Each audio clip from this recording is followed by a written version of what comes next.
বরিশালে পুলিশের কাছ থেকে পালানো নিষিদ্ধ সংগঠন ছাত্রলীগের কর্মী খালেদ খান রবিনকে 10 ঘণ্টা পর ঢাকার দক্ষিণখান থেকে গ্রেপ্তার করা হয়েছে।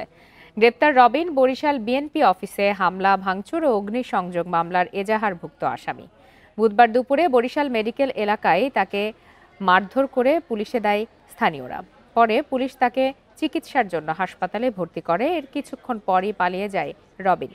এ ঘটনায় দায়িত্বে অবহেলার অভিযোগে ফাঁড়ির ইনচার্জ রেজাউল ইসলাম, এএসআই মাহবুব হোসেন, কনস্টেবল জাহাঙ্গীর ও হাবিবুর রহমানকে প্রত্যাহার করা হয়। গেল বছরের জুলাইয়ে বিএনপি অফিস ভাঙচুরের মামলার আসামি ছাত্রলীগের কর্মী খালেদ। তার বিরুদ্ধে আরেকটি মামলা দায়ের করা হবে বলে জানিয়েছে পুলিশ।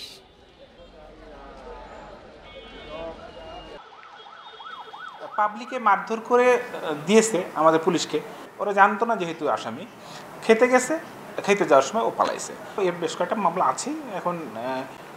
এখন আবার পুলিশ হেফাজত থেকে পালানোর জন্য একটা মামলা ইনশাল্লাহ করবো।